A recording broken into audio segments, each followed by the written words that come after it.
Alright, we are nearing the end of my planned videos for Roll20. In this one, we are going to create an NPC template that we're going to be able to use to create monsters with and fill out a monster manual for our campaigns. Now this is going to be a two-part video. In the first part, I'm going to show you how to create the template and fill it up with macros. And then in the second video, I'm going to show you what to do with that template, how to use it to create monsters, and then how you can use the macros to make managing that monster easy. So the first thing we're going to do is we're going to go over to this journal page. And we are going to add a character. The name is going to be NPC template, or it could be monster template, or whatever. Doesn't really matter. We're going to save changes. We're going to go over to the character sheet, and somewhere on here, I think we click on this gear. Yep. So you click on this gear, and then you're going to see this box here that says NPC. You're going to click on that, and that's going to format this so that it will accept stats from the D&D 5e SRD. But we'll get to that probably in the next video. For now, all you need to know is create the template, name it whatever you like. I did NPC template. Then here, click the gear, select NPC options. Next, we're going to fill up this area here with a bunch of macros. Now, macros are custom little commands that you can create that will do various things. In regards to our NPC template, all the macros are going to be centered around displaying stats, rolling attacks, things of that nature, to make managing the monster easy for you on the Roll20 tabletop. Now, I did not make these templates, these macros. I got them from another video, and I'll link to that video in the description of this video, the description of my video. I'm not going to go into a lot of detail about what macros are, how to create them, because it's not important.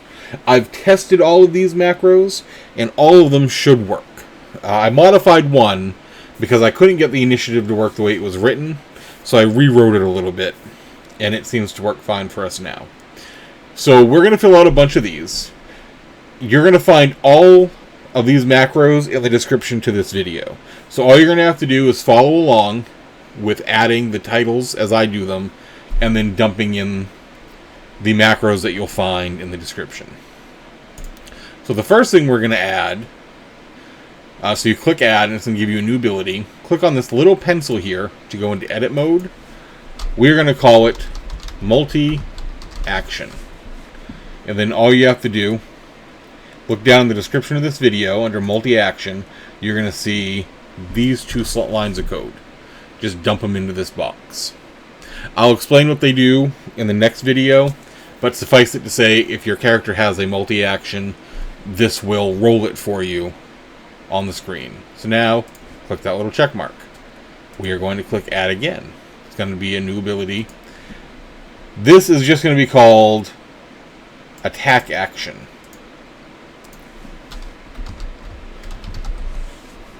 So look down in my description, find the attack action macro, and drop it in here. Now this one you might end up duplicating. What the guy did in the original video where I took these macros from, he actually created 2 or 3 of these attack actions and just dropped the code that I showed you in there. But I'm going to leave it as 1, and if we need more, we can always just create more on the new monster. The next macro is actually one that I've modified a little bit from the original, and it's going to display all of the monster's traits. So we're going to click on add, click on edit, name it traits, and dump all this code in here.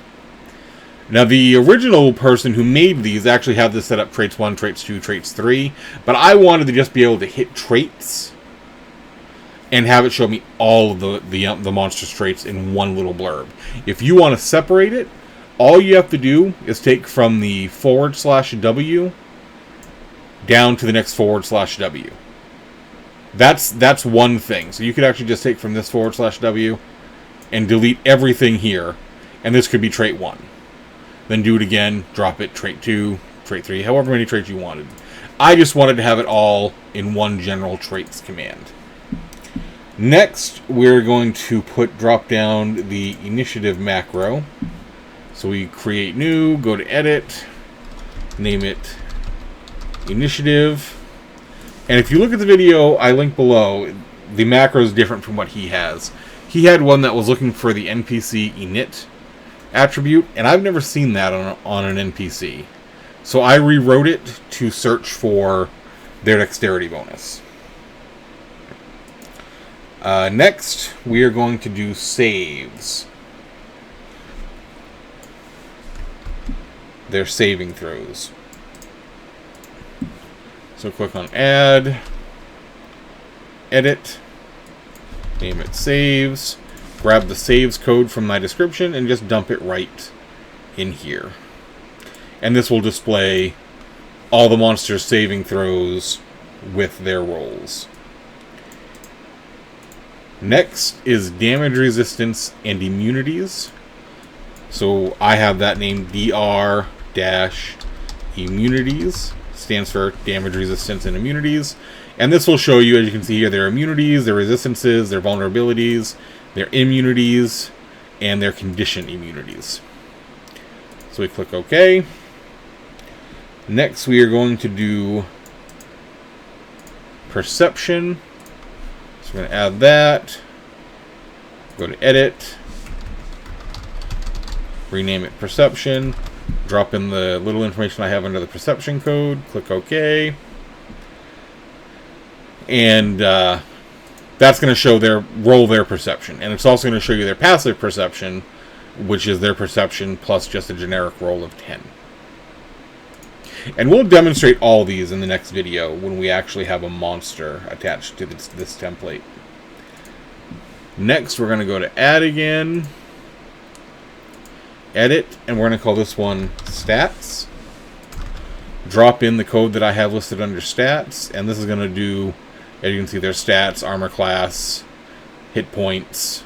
And this will actually roll their hit points. So if you want, like, if you put down a monster and you want to have random hit points assigned to it, you hit stats and it'll roll those for you.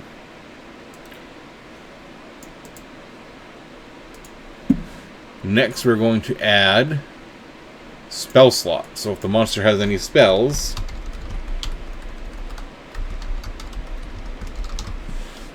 this is where it'll show us. Click OK. We've only got 2 left, and both of them are going to be rarer things. The first one is the legendary macro. And this will show you their legendary actions. Next, there we go. We're going to add a new one. And we're going to call it Legendary Action. Now this is actually just a reposting of the attack action code that we're going to use for legendary actions.